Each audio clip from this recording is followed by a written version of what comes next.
entrenched as it was in 2002.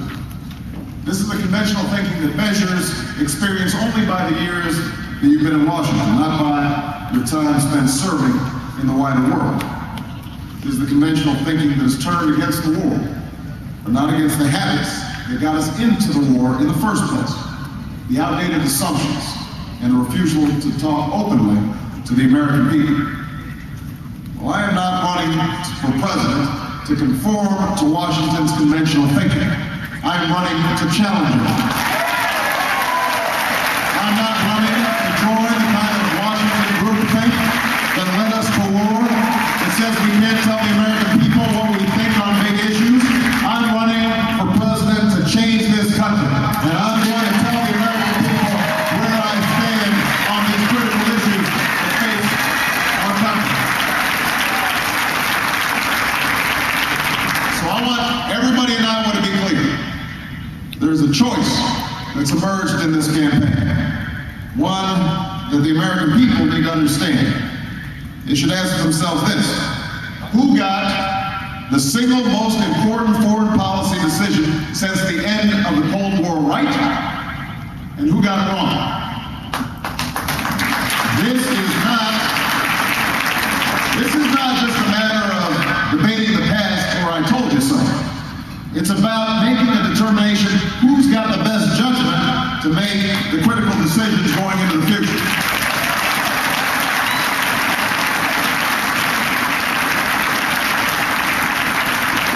Because when we have a debate about experience, which I am happy to have, we can't just debate who has the most experience scoring political points.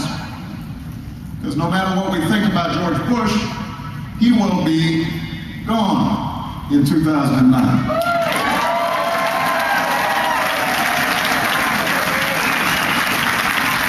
George Bush is not on the ballot. This election is about ending the war in Iraq, but even more importantly, it's about moving beyond it.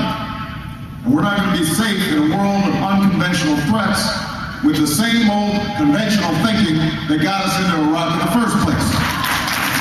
We're not going to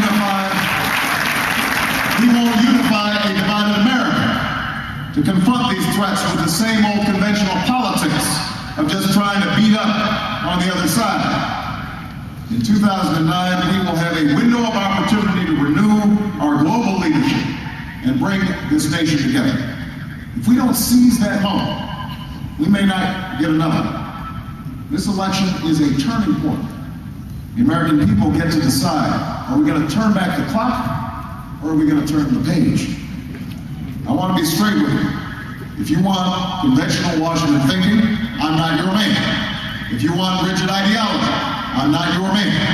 If you think that fundamental change can wait, then I am definitely not your man. But if you want to bring this country together, if you want experience that's broader than just learning the ways of Washington, if you think that the global challenges we face are too urgent to wait, and if you think that America must offer the world a new and hopeful face, then I offer a different choice in this race, and I offer a different vision for our future. But the first thing we have to do is to end this war. And the right person to end it is someone who had the judgment to oppose it from the beginning.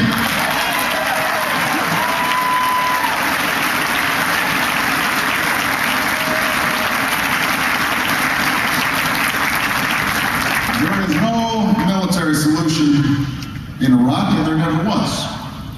I will begin to remove our troops from Iraq immediately. Not 2 years from now, or 3 years from now, or 5 years from now, but now. I will remove 1 to 2 brigades per month and get all of our combat troops out of Iraq within 16 months. The only troops I will keep in Iraq will perform the limited, ordinary missions of protecting our diplomats, as well as carrying out targeted strikes on Al-Qaeda, and I will launch the diplomatic and humanitarian initiatives that are so badly needed to actually stabilize the country. So let there be no doubt, I will end this war.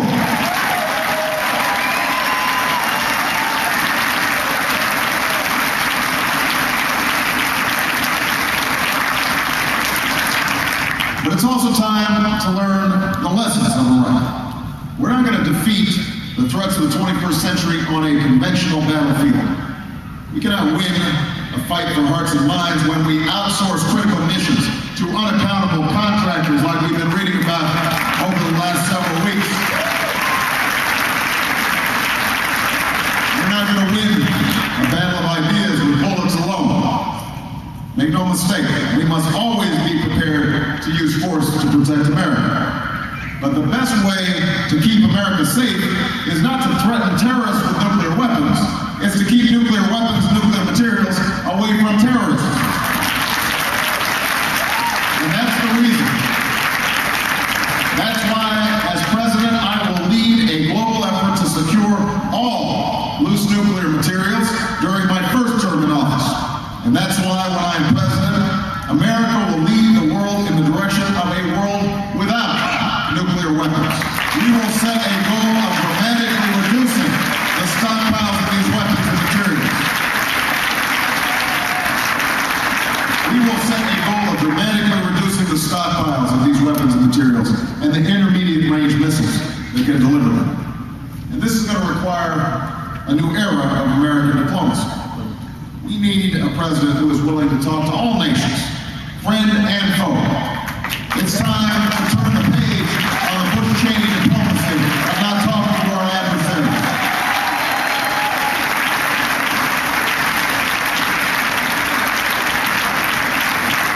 Let me be clear about this. I'm not afraid of America losing a propaganda battle to some petty tyrant.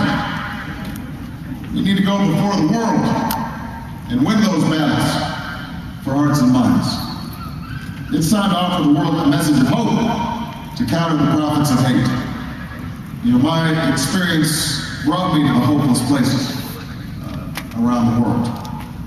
As a boy, I had lived in Indonesia, and I played barefoot with children who couldn't dream the same dreams that I did. Couldn't imagine going to college or having food on the table all the time, or running water and electricity. As an adult, I returned to be with my family in a small village in Kenya, where the promise of America is still an inspiration, but day-to-day life is fraught with hardship. As a community organizer, I worked in Southside neighborhoods that had been left behind by global change. As a senator, I've been to refugee camps in Chad, where proud and dignified people can't hope for anything beyond the next handout. In the 21st century, progress must mean more than just a vote at the ballot box. It must mean freedom from fear and freedom from want. We cannot stand for the freedom of anarchy, nor can we support the globalization of the empty stomach. The UN has a goal of cutting poverty in half around the world by 2015. When I'm president, that will be America's goal, and we'll double foreign aid to reach it.